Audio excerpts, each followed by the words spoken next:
साहिब बंदगी सतनाम। तो आज परमात्मा की अपार कृपा से सियाना गांव में आज मूल ज्ञान का प्रचार प्रसार होने जा रहा है। बहुत बड़े भाग होते हैं उन जीवों के जो इस ज्ञान को थोड़ा सा भी सुन पाते हैं। पूरे जीवन काल में इतना सा भी ज्ञान, मूल ज्ञान अगर सुनने को मिल जाए, कहते हैं बहुत बड़े भाग हैं उन जीवों के।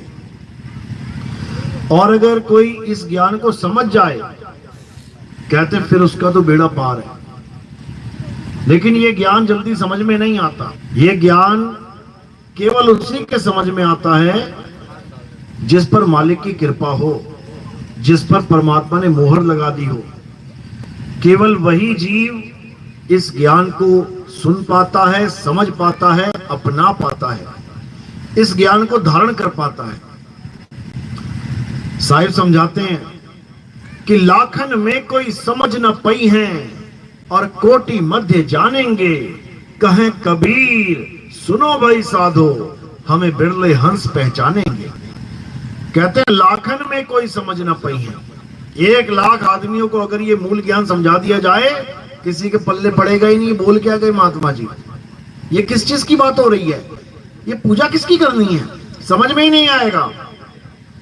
लाखों में कोई समझ ना पई है, कोटि मध्य जानेंगे। 1 करोड़ जीवों को अगर सत्संग सुनाया जाए तो कहते हैं कहें कबीर सुनो भाई साधो, हमें बिरले हंस पहचानेंगे। कोई 20, 40, 50 लोग 1 करोड़ में इस ज्ञान को समझ पाएंगे कि आखिर बताया क्या जा रहा है। ये ऐसा ज्ञान है, ये जल्दी समझ में आने वाली चीज नहीं है। ये कोई पत्थर पूजा, मंदिर पूजा, मस्जिद में नमाज पढ़ना, गुरुद्वारे में जाना, चर्च में जाने वाला काम नहीं है कि किसी के भी समझ में आ जाता है। लाइनों की लाइनें लग जाती हैं मंदिर के बाहर। आज शिवरात्रि है, आज रामनवमी है, आज गणेश चतुर्थी है, देखो लाइनें लगी हुई हैं, सब ज्ञानी बन गए हैं। ये ज्ञान ऐसा नहीं है भाई। ये ज्ञान ऐसा है कि तुम 2 साल, 4 साल, 5 साल लगातार सत्संग में बैठोगे, तब तुम्हें ABCD समझ में आएगी कि आखिर सत्संग में बताया क्या जा रहा है। ये ऐसा ज्ञान है। लेकिन जिस पर मालिक की कृपा हो, बंदी छोड़ की दया हो, उसको पहली बार में समझ में आने लग जाता है। इसकी सुंदरता भी ये है कि जो विवेकी होगा वो एक बार में कैच कर लेगा कि आखिर बताया क्या जा रहा है। और जो विवेकी नहीं होगा, तुम कितनी मगजमारी कर लो उसके साथ, वो ना समझने वाला इन बातों को। तो आज उस ज्ञान का भेद समझाया जाएगा जिसको पाने के लिए बड़े बड़े ऋषि मुनि अपना घर बार त्याग के चले गए। अपने माँ बाप, अपने बीवी बच्चों को सोता छोड़ के चले गए। महात्मा बुद्ध जैसे। आपको कोई कहे अपनी एक झोपड़ी छोड़ के चला जा, वो ना छूटती। लेकिन महात्मा बुद्ध जैसे देखो, माँ बाप भी छोड़ दिए, बीवी बच्चा भी छोड़ दिया, राजपाट भी छोड़ दिया, सब कुछ छोड़ दिया। क्या लेने चले गए जंगल में? ऐसा क्या मिल रहा था जंगल में जो हम लेने नहीं जा रहे हैं? हम अपने मकान नहीं छोड़ पा रहे हैं, दुकान नहीं छोड़ पा रहे हैं, उन्होंने कैसे छोड़ दिया सब कुछ? क्या मिलता है जंगल में? क्या लेने गए थे वो जंगल में? जिस दिन तुम्हें समझ में आ जाएगा ना कि क्या मिलता है जंगल में, क्यों छोड़ा उन्होंने घर बार, उस दिन तुम्हारी आंखें खुल जाएंगी कि आखिर तुम इस दुनिया में करने क्या आए थे और कर क्या रहे हो। समझ लो। तो आज सारे भेद खोले जाएंगे और जो मालिक के जीव हंस होंगे, परमात्मा के विवेकी हंस होंगे, वो आज ही समझ जाएंगे कि कहानी चल क्या रही है। तो आज का सत्संग शुरू करने से पहले परमपिता परमात्मा के नाम पे जयकारा लगाएंगे, फिर सत्संग शुरू करेंगे। बोलिए परमपिता परमात्मा की, सदगुरु बंदी छोड़ कबीर साहिब की, सभी संतों की, सभी भक्तों की, इस गांव नगर बस्ती की, सत्संग कराने वालों की, सतगुरु मदन पति साहिब की, दीवान जवाहर पति साहिब की, सतगुरु बैराग पति साहिब की, कलीनापुर धाम की, सभी संतों की। सतनाम साहिब बंदगी, सकल हंस को बंदगी, साहिब बंदगी सतनाम। तो कबीर साहब समझा रहे हैं कि भाई ये इंसान जन्म इतना आसान नहीं है कि तुम सोचो कि ये हमें ऐसे ही मिल गया। ये ऐसे नहीं मिला है। इस एक इंसान जन्म को प्राप्त करने के लिए हमें क्या करना पड़ा?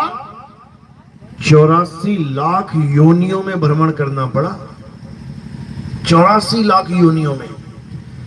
तुम अपने स्कूल का सर्टिफिकेट दिखाओ किसी को, देखो मैं पास हो गया। वो एक सर्टिफिकेट पाने के लिए तुम्हें क्या करना पड़ा? 365 दिन तुम्हें स्कूल जाना पड़ा है। उस एक सर्टिफिकेट के पीछे क्या छुपा हुआ है? तुम्हारे 365 दिनों की मेहनत छुपी हुई है। समझो, ऐसे ही नहीं मिल गया सर्टिफिकेट कि सबको मिल जाएगा। जो 365 दिन मेहनत करेगा उसको बढ़िया सर्टिफिकेट मिलेगा। इसी प्रकार ये इंसान जन्म जो तुम बड़े आराम से बैठे हो, बहुत बढ़िया एकदम मजे में, ये जो इंसान जन्म है ना, इसको पाने के लिए देवी देवता तरसते हैं कि हमें एक बार इंसान जन्म मिल जाए। कारण क्या है? क्योंकि जन्म मरण से मुक्ति की चाबी, जन्म मरण से मुक्ति का रास्ता इसे ही इंसान चोले में है और किसी चोले में नहीं है। केवल यही एक शरीर है जिसके द्वारा तुम सारे जन्म मरण का खेल, सारे जन्म मरण के चक्कर को खत्म कर सकते हो। केवल ये एक शरीर है। अब इस शरीर में तुम आ तो गए हो, लेकिन माया ने क्या किया? तुम्हें भरमा दिया, तुम्हें भुला दिया कि तुम आखिर आए क्यों हो।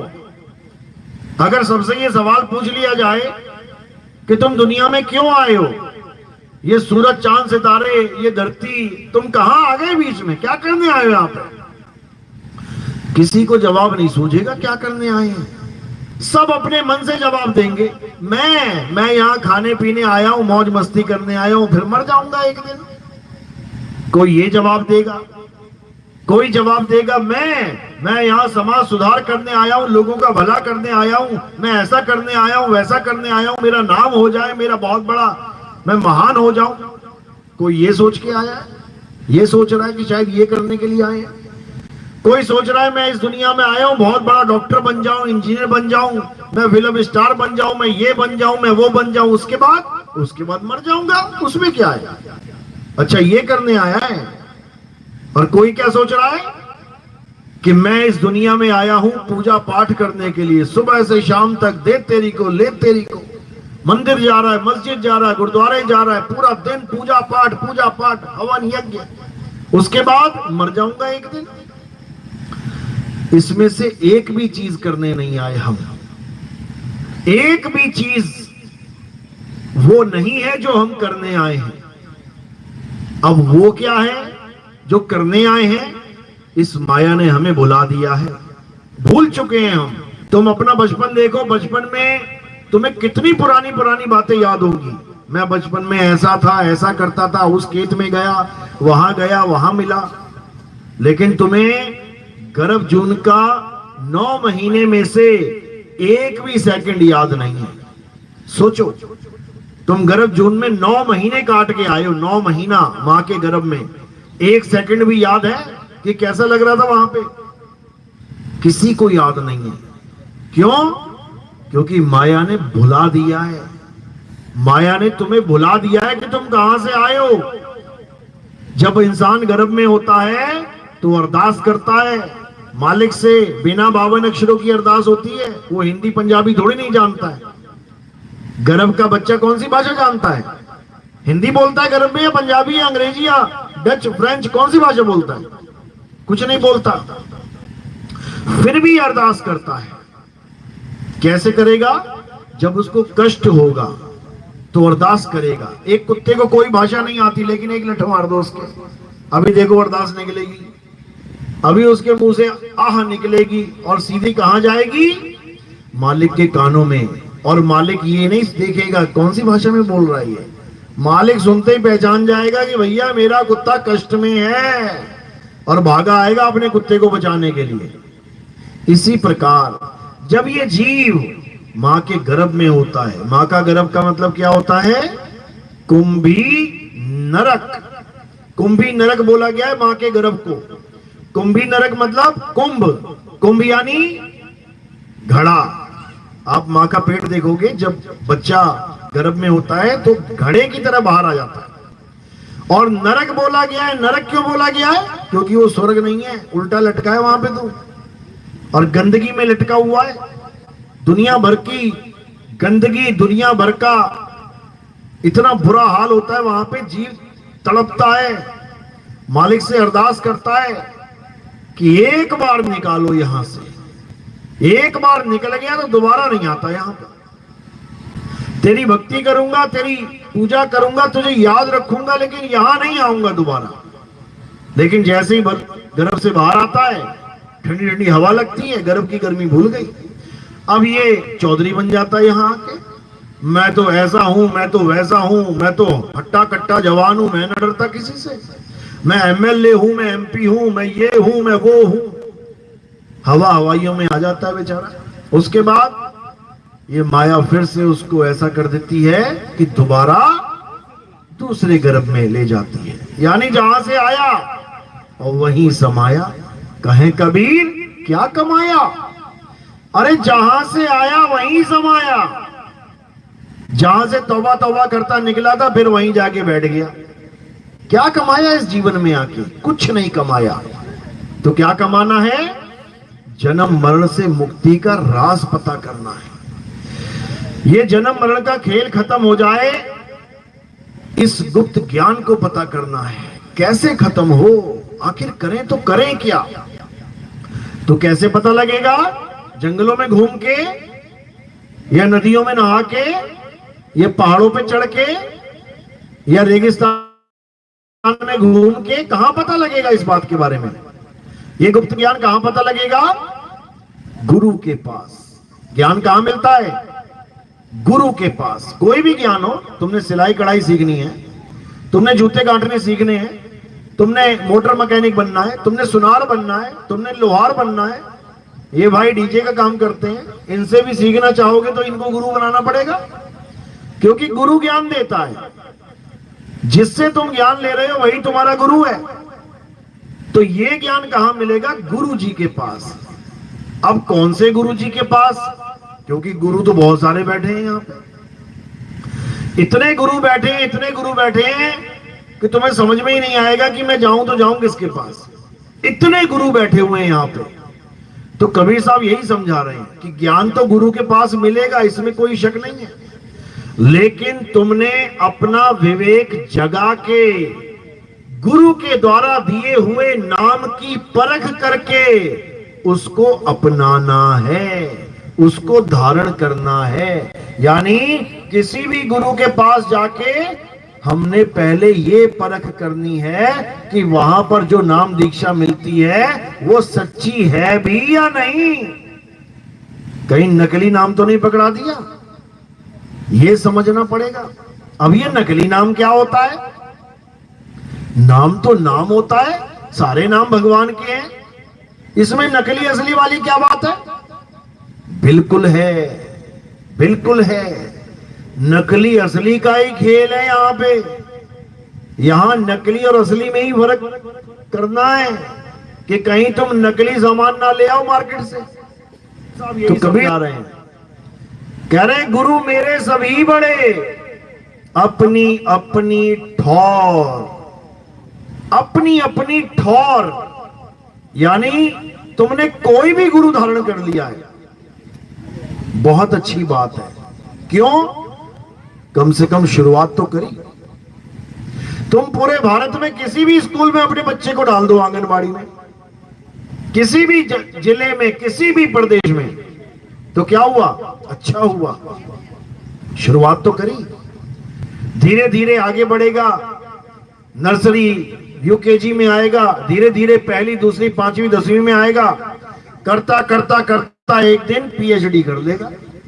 लेकिन शुरुआत कहां से करी? उसी आंगनबाड़ी से। तो शुक्र है कि तुम्हारे माँ बाप ने तुम्हें आंगनबाड़ी में डाल दिया।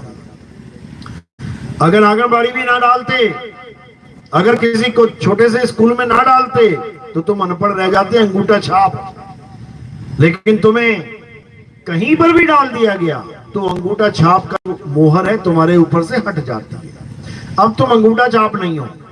तुम भले एलकेजी यूकेजी करके निकल जाओ, अपना नाम लिखना आ गया ना तुम्हें, और तुम फॉर्म पे अपना नाम अपना साइन करने लग जाओ, कोई अंगूठा छाप ना कहेगा तुम्हें, नाम लिख सकते हो अपना।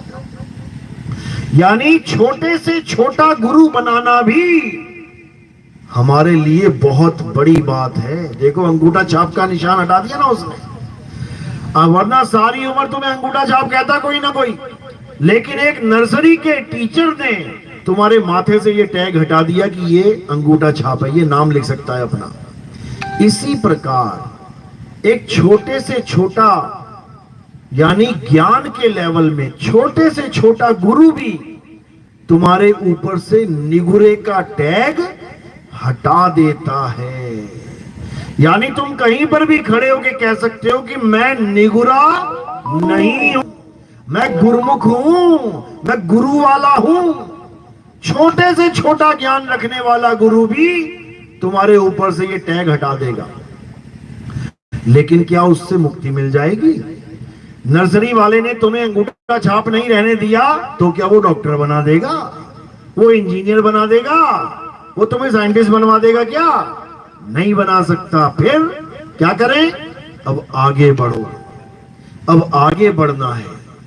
अपनी अपनी ठौर यानी जिस जिस लेवल पे जो गुरु तुम्हें मिल रहा है उसको धारण करते जाओ, करते जाओ, और करते करते करते करते सबसे ऊपर के लेवल के गुरु की शरण में चले जाओ, कल्याण हो जाएगा।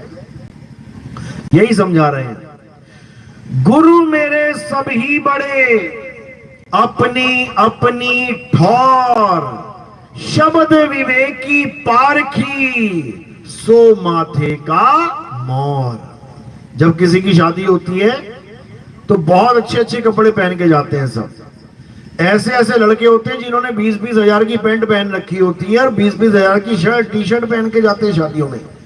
अभी दूल्हा 5 हजार की पैंट पहन के गया होगा, 10 हजार का कोट होगा ज्यादा से ज्यादा, और उसके दोस्त लोग 30-30, 40-40 हजार की पैंट, 20-20 हजार के जूते पहन के गए हैं। तो क्या लड़की उनके गले में माला डाल देगी क्या? है? सच में नहीं डालेगी। क्यों? क्योंकि उन लड़कों के सिर के ऊपर सेहरा नहीं है। वो कहां डालेगी माला? जिसके सेहरा होगा सिर पे उसके गले में माला जाएगी। तो इसीलिए कबीर साहब समझा रहे हैं, गुरु मेरे सभी बड़े, अपनी अपनी ठौर, शब्द विवेकी पारखी, सो माथे का मोर। कहते हैं जो शब्द विवेकी पारखी गुरु है वही तुम्हारे सिर पे बैठने के काबिल है। बाकी जितने गुरु हैं दुआ सलाम करते रहना, बस। इससे ज्यादा आगे बढ़ने की जरूरत नहीं है कि तुम उसको सतगुरु सतगुरु करते फिरो। बिल्कुल नहीं, सतगुरु एक है, और वो क्या है? जो सबसे ऊपर के लेवल का ज्ञान दे दे उसी को सतगुरु कहते हैं। समझ लो, मंगल ग्रह पे एक यान पहुंचाया गया। अब कईयों ने भेजे, कोई 1000 किलोमीटर पे गिर गया नीचे, कोई 2000 पे, कोई 5000 पे, कोई 10,000 पे, कोई कितने हजार पे। उनकी महानता नहीं गिनी जाएगी, कोशिश तो उन्होंने भी करी है, लेकिन जो वहां पे लैंड हो जाएगा, मंगल ग्रह पे जो उतर जाएगा यान, उसकी महानता गाई जाएगी। क्यों? क्योंकि वो धुर तक पहुंच गया, वो आखिरी पड़ाव तक पहुंच गया, आखिरी मंजिल तक पहुंच गया।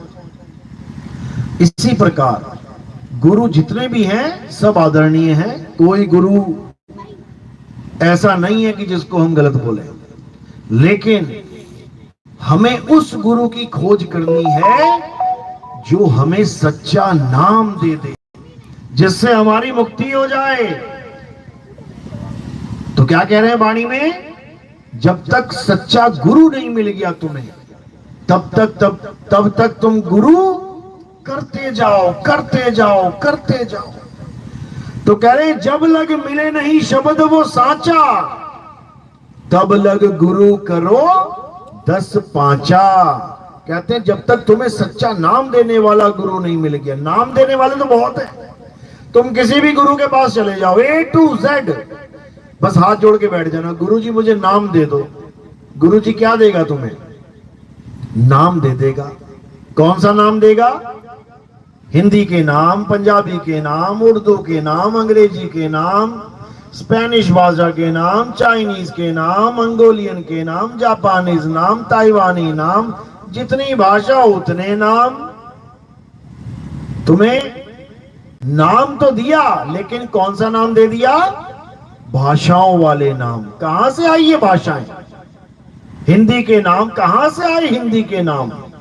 उर्दू के नाम कहां से आए? उर्दू के नाम। अंग्रेजी के नाम आए कहां से? अंग्रेजी के नाम। किसने बनाए ये नाम? कैसे बनते हैं ये नाम? तो हिंदी भाषा में विचार कर लेते हैं। हिंदी भाषा में जितने भी नाम हैं किससे बनते हैं? अक्षरों से बनते हैं। अक्षरों से। कितने अक्षर हैं हमारी हिंदी भाषा में? देवनागरी भाषा में कितने अक्षर हैं? हमारी संस्कृत भाषा में कितने अक्षर हैं? नहीं पता? 52 अक्षर, 52। अंग्रेजी भाषा में कितने अक्षर हैं? कितने? 26 पता है सबको। अपनी भाषा के अक्षर नहीं पता, बेगानी के लेके बैठे। 26 अक्षर हैं अंग्रेजी के। यानी हमारे देशवासियों ने जब अक्षरों की खोज करी तो कितने अक्षर निकाल लिए इस मुंह से? 52 अक्षर। और जब अंग्रेजों ने खोज करी, आदि मानवों ने, अंग्रेजी आदि मानवों ने, तो कितने निकाल पाए? 26 अक्षर। आज तक 27वां नहीं निकाल पाए वो। हमने 52 निकाल दिए, उन्होंने 26 निकाले। तो ज्ञानी कौन है? बड़ा कौन हुआ? 52 वाला। कितना बड़ा हुआ? डबल। 26 दूनी 52। यानी अंग्रेजों की बुद्धि इतनी नहीं चली जितनी हमारे संतों की, ऋषि मुनियों की चल पड़ी। इसी मुंह से 52 निकाल दिए और इसी मुंह से वो 26 निकाल पाए। कोई कमी है क्या? होंठ भी है, कंठ भी है, जीभ भी है, दांत भी है, पूरा सांचा एक जैसा है दोनों का। लेकिन हम 52 अक्षर निकाल के बैठ गए और वो बेचारे 26 में अटक गए। अच्छी बात है कि हमने 52 अक्षर निकाले। उसके बाद क्या हुआ? इन्हीं 52 अक्षरों के द्वारा, कौन से? आ ई ई उ का खा गा चा छा जा टा टा टा, सारे अक्षरों के द्वारा हमने क्या किया? हमने इस दुनिया में हर चीज जो भी दिखाई दे रही है उसका एक नाम रख दिया। कैसे रखा? 52 अक्षर बोले और उसको लिखना शुरू कर दिया। हर अक्षर को एक लिपिबद्ध एक डायग्राम दे दिया। का तो ऐसे लिखेंगे का, खा तो ऐसे लिखेंगे खा, आ तो ऐसे लिखेंगे आ, और सबको पढ़ा दिया। जितने भी लोग थे हमारे आसपास उन लोगों ने सबको पढ़ा दिया, यानी सबको एक मत कर दिया। अब उन्होंने जब नाम रखे पानी, तो पानी का नाम पानी कैसे रखा? क्या पानी के ऊपर लिखा हुआ था कि वो पानी है? कैसे पानी नाम रख दिया उसका? हवा, हवा के ऊपर लिखा है क्या कि इसका नाम हवा है? आग, आग के ऊपर लिखा था क्या कि इसका नाम आग है? पेड़, पत्ते, फल, फूल, पत्थर, मिट्टी, रेत, बजरी, क्या इनके ऊपर नाम लिखा हुआ है किसी का? कोई नाम नहीं लिखा हुआ है। तो फिर कैसे रखे नाम? अपनी बुद्धि के द्वारा। जो मुंह से आवाजें निकलती गईं उसको कैच करते गए, उससे नाम लिखते गए और बच्चों को रटाते गए, ताकि जो नाम आज मैं बोल रहा हूं ये कल। इसीलिए बच्चों को आज भी रटाया जाता है। बच्चों बोलो का से कबूतर, खा से खरगोश, गा से गमला। 1 साल रटते हैं उसे ताकि जीवन में भूल ना जाए। और वही रटाते हैं जो तुम रट के आए हो स्कूल में से, ताकि कल को लड़ भी ना पड़े। नहीं ये गमला नहीं, ये तो कबूतर है। जो गमला है वो सबके लिए गमला है, जो कबूतर है वो सबके लिए कबूतर है। यानी सबको एक सूत्र में बांधने का काम कौन करता है? ये अक्षर करते हैं, अक्षर। इसीलिए हम विदेश में जाके फेल हो जाते हैं, मुंह देखते हैं केवल। बोले तो बोले क्या भैया, गिलास को क्या बोलते हो तुम लोग? भैया दूध को क्या बोलते हो तुम लोग? बड़े से बड़ा डॉक्टर साइंटिस्ट वहां जाके जीरो हो जाता है, एक अबोध बालक की तरह बैठ जाता है। बोलूं तो बोलूं क्या, समझते तो ये कुछ है नहीं है। फिर इशारों में काम चलता है, भैया पानी, भैया भैया कैंची, भैया। फिर ये चलेगा काम। तो कहने का मतलब अक्षरों के द्वारा सारी दुनिया में जितनी भी चीजें थी सबने नाम रख दिए। हिंदुस्तानियों ने नाम रखा वाटर, वाटर रखा, क्या रखा? पानी। और अंग्रेजों ने उसी तत्व का क्या नाम रख दिया? वाटर। हमने रखा आग, उन्होंने क्या रख दिया? फायर। हमने रखा सूरज, उन्होंने क्या रख दिया? सन। हमने रखा स्टार्स, मून्स। अच्छा, चांद सितारे, उन्होंने क्या रखा? Star, moon. यानी जो चीज हमने अपनी भाषा में रखी अपने अक्षरों के द्वारा, उन्होंने चीज का नाम रख दिया अपने अक्षरों के द्वारा, और बिल्कुल अलग। यहां तक तो समझ में आती है बात। क्यों? क्योंकि उसकी किताब हम पढ़ लेंगे, अपनी किताब उसे पढ़ा देंगे, बात खत्म हो गई। कितनी बड़ी बात है। बच्चे पढ़ते ही हैं, आग भी पढ़ते हैं, साथ में फायर भी पढ़ रहे हैं। अंग्रेजी का भी टीचर आ गया साथ में, बेटा हिंदी तो पढ़ रहे हो, अंग्रेजी भी पढ़ो। क्यों? कल को अंग्रेज मिल गया तो कैसे बात करोगे उससे? तो यूनिवर्सल लैंग्वेज कौन सी दे दी हमें? अंग्रेजी। किसी देश में चले जाओ तुम अंग्रेजी के सहारे, अगर तुम्हें अंग्रेजी भाषा आती है, तुम किसी देश में मुंह उठा के पहुंच जाओ, तुम घर वापस आ जाओगे। बस इतना ही है, कोई टेंशन नहीं होगी तुम्हें, क्योंकि अंग्रेजी पूरी दुनिया में चलती है, यूनिवर्सल लैंग्वेज बना दी है। अच्छी बात है, कम से कम जीवन आसान हो गया। यहां तक तो सब अच्छी बात है कि हर चीज का नाम रख दिया गया। वरना दुकान पे जाते ना काली मिर्च लेने और उसका नाम न रखा होता काली मिर्ची, तो तुम पागल हो जाते समझा समझा के कि लेने क्या आया है। समझे? शुक्र करो जीरे का नाम जीरा रख दिया, और जीरे का नाम जीरा ना रखा होता ना, तुम पागल हो जाते समझा समझा के कि लेने क्या आया हूं, और वो पूछ पूछ के पागल हो जाता कि दूं क्या। तो शुक्र मनाओ कि हमने 52 अक्षरों की खोज कर ली इंसान ने, जीवन कितना आसान हो गया। भैया पानी लाना जरा। देखो कैसे सब समझ गए ना क्या चाहिए मुझे। केवल एक ही शब्द बोला मैंने, पानी। उसी वक्त सबके दिमाग में आ गई, अच्छा ये पानी मांग रहा है। समझे? अब मैं बोल रहा हूं भैया पिकलू लाना, पिकलू। अब आधे सोचे ये पिकलू क्या चीज है भाई? चिरकू लाना, चिरकू। ये चिरकू क्या होता है? यानी कोई ऐसा शब्द बोल दूं मैं जो तुमने कभी पढ़ा ना हो, तुम चक्कर में पड़ जाओगे, भैया ये क्या बोल दिया, ये कहां से लेके आए? ये शब्दों की महिमा है। यानी सबको एक सूत्र में बांध के रखा हुआ है किसने? शब्द ने, शब्द ने। अच्छी बात है, सबको एक कर दिया शब्द ने, तो अनेक किसने किया? फिर अनेक किसने किया? यहां तक तो अच्छी बात है कि दुनियावी चीजों के नाम रख दिए, सब एक हो गए, सबको आसानी से समझ में आ गया। अब दिक्कत कहां हुई? जब इंसान ने भगवान के नाम रखना शुरू किया, अल्लाह रख दिया, गॉड रख दिया, वाहिगुरु रख दिया, सतपुरुष रख दिया, अलख पुरुष रख दिया, अनामी पुरुष रख दिया, सारे नाम रख दिए अपनी अपनी भाषाओं में। अब पड़ा पंगा। क्यों? क्योंकि जिस चीज का नाम रखा वो दिखता ही नहीं है। अब करे तो करे क्या? पानी दिखता है तो झगड़ा सॉल्व हो सकता है। क्या है ये? This is water. क्या है ये? दिस इज पानी। ओके चलो एक ही बात है, क्योंकि चीज सामने पड़ी है, झगड़ा खत्म। लेकिन अब अल्लाह, वाहिगुरु, गॉड, भगवान, परमेश्वर, परमपिता, परमात्मा, अब इसको कैसे लेके आओगे सामने? अब ये सामने आ नहीं सकता, इसलिए सब इसको बड़ा करने में लगे कि नहीं मेरा वाला शब्द बड़ा है, तेरा वाला नहीं। मेरा अल्लाह बड़ा है, तेरा राम छोटा है, मेरा वाहिगुरु बड़ा है, तेरा गॉड छोटा है। ये हो गया झगड़ा। शब्दों ने ही सबको एक किया और शब्दों ने ही सबको अनेक कर दिया। सब अपने अपने शब्द लेके बैठ गए। आज भी तुम जो शब्द जप रहे हो वो इसलिए जप रहे हो क्योंकि तुम्हारे धर्म वाले ने, तुम्हारे देश वाले ने, तुम्हारे गुरुजी ने वो शब्द दे दिया है। तुम दूसरे के गुरु के शब्द नहीं जप रहे हो, समझे? जबकि तुम्हारे गुरु ने क्या बोल के दिया वो शब्द कि परमात्मा एक है, और नाम क्या दे दिया? राम। अब उसको पूछो कोई कि परमात्मा एक है तो अल्लाह भी परमात्मा ही हुआ, गॉड भी परमात्मा ही हुआ। क्यों? क्योंकि चारों किताबों में लिखा है कि भगवान ने धरती बनाई, भगवान ने सूर्य बनाया, भगवान ने चांद सितारे बनाए। हमारे ग्रंथों में ये लिखा है। मुसलमानों ने लिखा है अल्लाह ने धरती बनाई, अल्लाह ने सूरज चांद सितारे बनाए, अल्लाह ने सब बनाया। ईसाइयों में लिखा है गॉड ने धरती बनाई, गॉड ने सूरज चांद सितारे बनाए।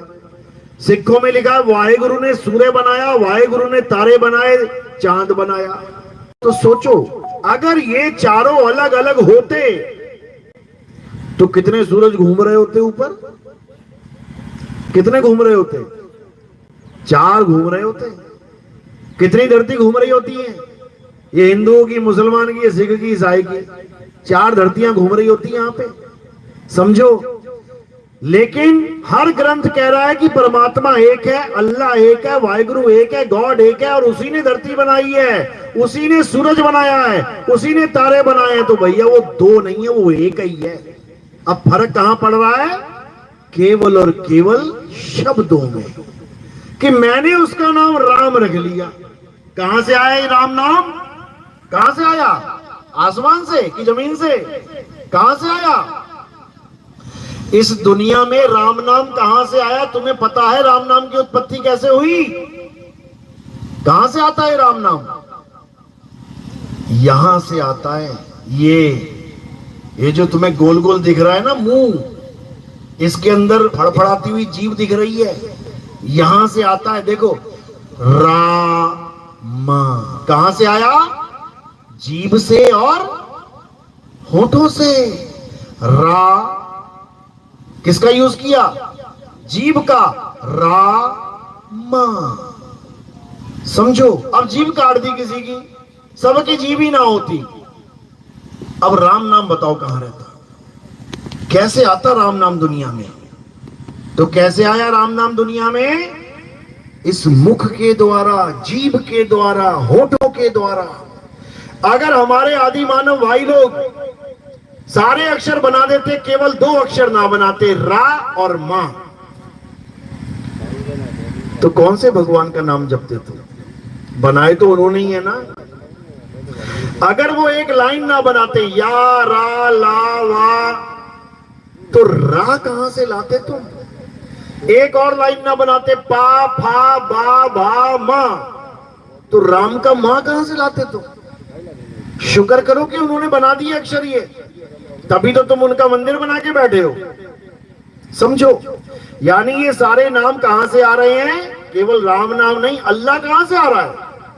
इसी मुंह से, इसी जीभ से अल्लाह, इसी मुंह से आया है। वाहे गुरु कहां से आया? इसी मुंह से आया है। गॉड कहां से आया? इसी मुंह से आया है। सारे नाम इसी मुंह से निकले हैं, लेकिन लोग नाम को तो पकड़ के बैठ गए, लेकिन जिसका नाम रखा गया है, ये जिस तत्व का नाम रखा गया, उस तत्व को ना जान पाए। याद रखो, जितने भी नाम रखे गए इस दुनिया में, किसके रखे गए हैं? तत्व के। इस गिलास में कौन सा तत्व है? पानी तत्व है। तत्व है, इसीलिए इसका नाम रखा गया है। इसी प्रकार तुम्हें जितने भी तत्व दिखाई दे रहे हैं संसार में, उसके नाम इसीलिए रखे गए क्योंकि तत्व है। अब यहां एक ऐसी चीज है जो है ही नहीं, और उसका क्या नाम रखोगे? जो है ही नहीं तो उसका क्या नाम रखोगे? इसी प्रकार अगर किसी ने नाम रखा है राम, किसी ने रखा अल्लाह, किसी ने रखा वाहेगुरु, किसी ने रखा गॉड। तो इसका मतलब ये किसी चीज के नाम है, किसी तत्व के नाम है। उन्होंने उस चीज को जरूर महसूस किया होगा, तभी तो उन्होंने लिखा कि राम बोलो कि श्याम बोलो कि अल्लाह बोलो कि वाहेगुरु बोलो। उस तत्व का नाम तब आया है जब तत्व का ज्ञान हुआ है। इसी प्रकार इस दुनिया में जितने भी नाम हैं कहां से आए हैं? इस जीव, इस मुख से। तो कबीर साहब क्या समझा रहे हैं कि अगर तुम्हें कोई ऐसा गुरु मिल गया है जिसने तुम्हें नाम जपने को दे दिया और तुम खूब मन लगा के जप रहे हो, राम राम राम राम राम राम राम राम, अल्लाहु अल्लाहु अल्लाहु, Waheguru Waheguru Waheguru Waheguru, God God God, समझ जाना तुम्हें क्या पकड़ा दिया गया है? पावन अक्षर। तुम्हें अक्षर पकड़ा दिया गया है, जबकि पकड़ाना क्या चाहिए था? तत्व ज्ञान पकड़ाना चाहिए था। और क्या पकड़ा दिया? अक्षर ज्ञान। जैसे मुझे प्यास लगी है तो दो चीजें हैं मेरे पास, दो प्रकार के पानी है मेरे पास। एक पानी तो मेरे ग्लास में पड़ा है और दूसरा पानी कहां है? ये मेरे मुंह से निकल रहा है। पानी पानी पानी, क्या निकला मेरे मुंह से? पानी। और इसमें क्या पड़ा है? पानी। लेकिन इस वाले पानी से क्या मेरा गला गीला होगा? सारी उम्र जपता रहूं पानी पानी, गला किससे गीला होगा? ये जो ग्लास में पड़ा है। और इसको पीने के लिए मुझे एक बार भी जपना नहीं पड़ेगा। देखो, बिना जपे एक बार भी नहीं बोलूंगा मैं, गला गीला हो गया भाई, समझो। यानी अगर तुम्हें 52 अक्षरी नाम देके, नाम जपवा के कोई गुरु ये कहता है कि सारी उम्र तू नाम जप, उसके बाद तुझे भगवान मिल जाएगा, भूल जाना, मिलेगा कभी नहीं, कभी भी नहीं। अगर परमात्मा किसी को नहीं मिलेगा तो इसलिए नहीं मिलेगा क्योंकि लोग उसका नाम जप रहे हैं, और नाम जप के कभी कोई वस्तु मिले ही नहीं सकती। तुम्हारा पर्स खो गया, अभी तुम आए सत्संग में, रास्ते में पर्स खो गया, अब यहां बैठ के क्या करोगे? Purse purse purse purse purse, मिल जाएगा क्या? कभी नहीं मिलेगा। क्या करोगे? जिस रास्ते से आए हो उसी रास्ते पे वापस घूम जाओ और देखते जाओ, कहीं ना कहीं सड़क पे जरूर मिलेगा। क्यों? क्योंकि वो वस्तु है, नाम नहीं है। ये पानी वस्तु है, नाम नहीं है। नाम जप के कभी वस्तु मिल नहीं सकती। कबीर साहब कह रहे हैं, अरे धन धन कहे जो नर धनिया होए, तो निर्धनिया रहे ना कोई। कहते हैं अगर नाम जपने से ही सब कुछ हो जाए तो आंखें बंद करके सुबह सुबह बैठ जाया करो, सोना सोना सोना, चांदी चांदी चांदी, जपते रहो, मिल जाएगा सोना चांदी। कुछ नहीं मिलने वाला, जन्म बर्बाद हो जाएगा। इसलिए कबीर साहब कह रहे हैं, 52 अक्षर जीवा धारा, आदि अक्षर जीव्या से न्यारा, वाही को सत सिमरण कहिए, सिमर सिमर नर उतरो पारा। कहते 52 अक्षर जीव आधारा। अगर कोई ऐसा गुरु मिल गया जिसने तुम्हें जीव पे, जीव से जपने वाला नाम दे दिया, समझ लो वो खुद तो बेवकूफ बना ही बना था, तुम्हें भी बना दिया उसने। समझ लो, ये नाम, ये जाप किसी भी जीव का कल्याण नहीं कर सकते, नहीं कर सकते। क्यों? क्योंकि ये 52 अक्षर हैं, मैन मेड हैं, इंसानों के द्वारा बनाए हुए नाम हैं। ये सब नकली नाम हैं, नकली। तो असली नाम क्या है? असली नाम कभी कोई बना ही नहीं सकता, क्योंकि असली नाम उसको कहते हैं जो जन्मने और मरने से परे है, जिसका जन्म और मरण नहीं होता। क्या है वो? आत्मा ही असली नाम है, आत्मा ही असली ज्ञान है। मंत्रों को जपने वाले को जपी कहते हैं, तपस्या करने वाले को तपी कहते हैं। घर बार छोड़ के जंगल भाग जाए उसको सन्यासी कहते हैं। और जो अपनी आत्मा का ज्ञान समझ ले, अपनी आत्मा को जान ले, उसे आत्मज्ञानी कहते हैं। आत्मज्ञानी, मंत्र ज्ञानी नहीं। तो कबीर साहब समझा रहे हैं, अरे तंत्र मंत्र सब झूठ है, इनमें ना भर में कोई, और सार शब्द जाने बिना कागा हंस ना होए।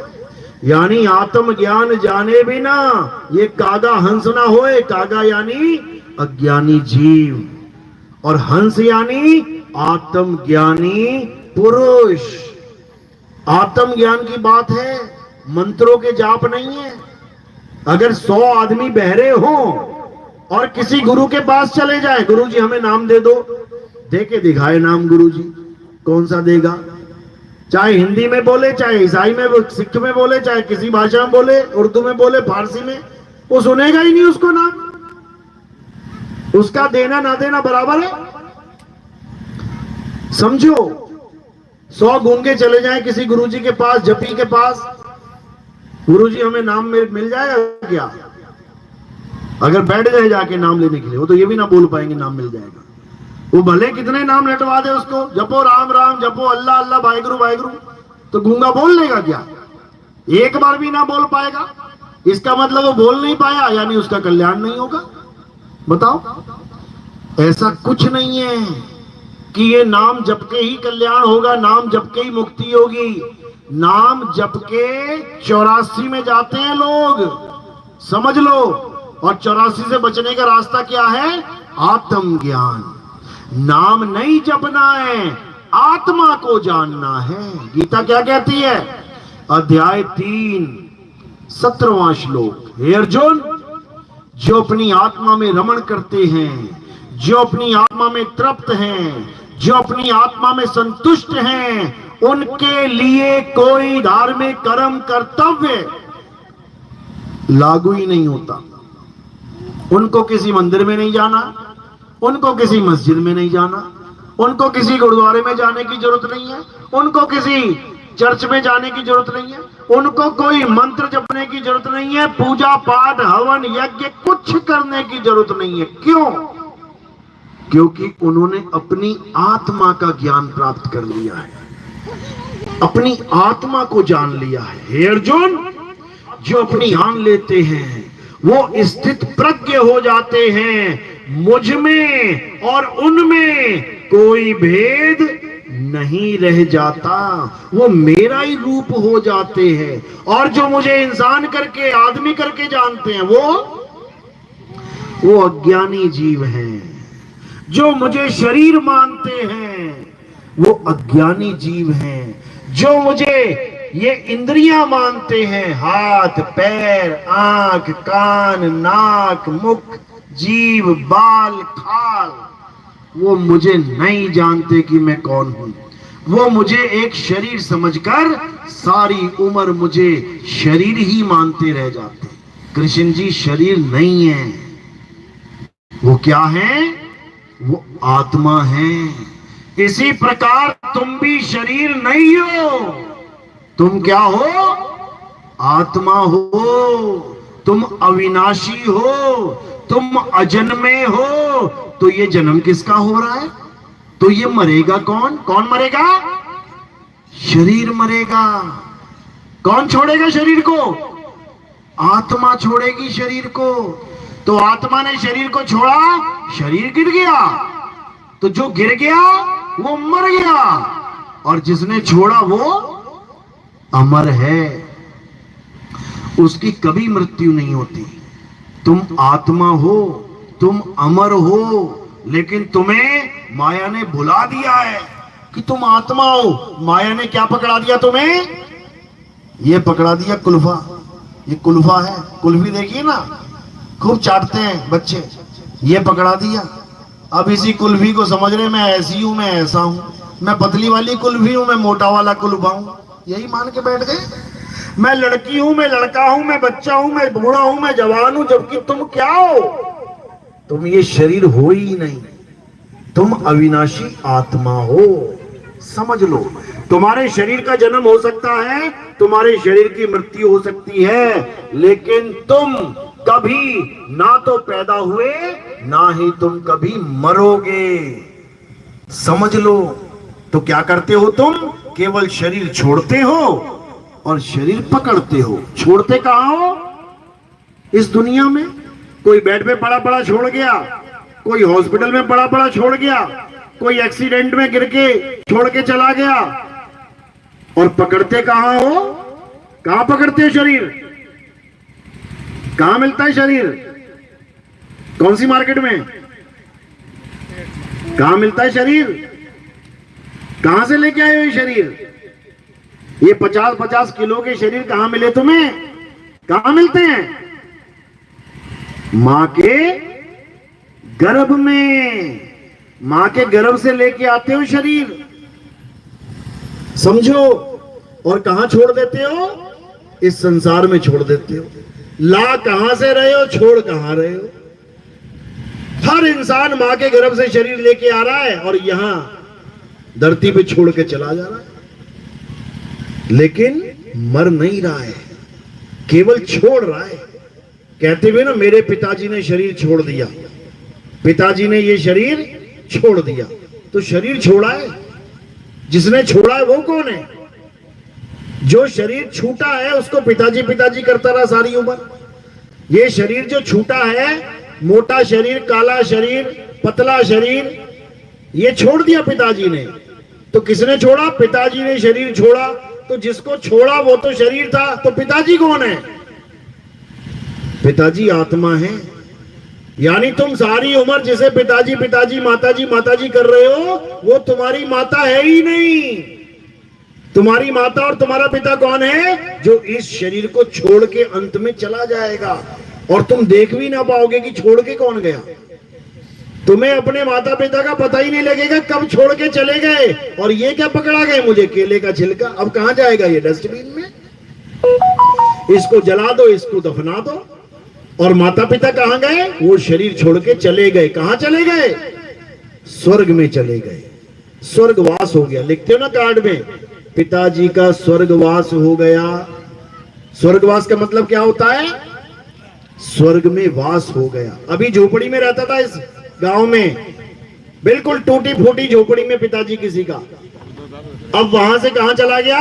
पहले झोपड़ी में वास था, अब कहां चला गया? अब स्वर्ग में वास है। तो खुशी की बात है कि दुख की बात है?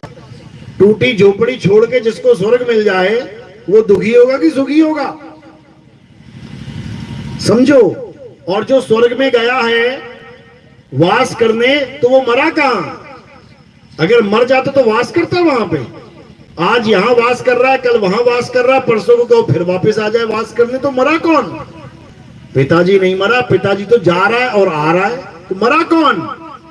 ये शरीर मरा। इसलिए ना तो तुम शरीर हो, ना तुम्हारे पिताजी शरीर है, ना तुम्हारी माताजी शरीर है, ना राम जी शरीर है, ना श्याम जी शरीर है, ना ईसा मसीह शरीर है, ना बाबा नानक शरीर है, ना कबीर साहब शरीर है, ना मीरा भाई शरीर है। कोई शरीर नहीं है। शरीर क्या है? 5 तत्व का पुतला। आकाश है, अग्नि है, वायु है, धरती है, पानी है। 5 तत्वों का शरीर है। मैं क्या हूं इसमें से? क्या मैं हवा हूं? क्या मैं अग्नि हूं? क्या मैं धरती? क्या मैं पानी? क्या मैं आकाश हूं? नहीं, वो तो ये शरीर है। तो मैं कौन हूं? ये जो बोल रहा है वो हूं मैं। अब ये बोल कौन रहा है? 5 तत्व सामने तुम्हारे खड़े हैं, ये तुमसे बात ना करते। आसमान से पूछो भैया कितनी ऊंचाई है तुम्हारी, बताएगा क्या? हवा से पूछो कितनी स्पीड में चल रही हो बहन, बताएगी क्या? पानी से पूछो कितने डिग्री सेंटीग्रेड है, बताएगा क्या? आग से पूछो कितनी गर्म है तू, बताएगी क्या? धरती से पूछो कितनी कठोर है तू, नहीं बताएगी। क्यों? क्योंकि जड़ है, नहीं बता सकती।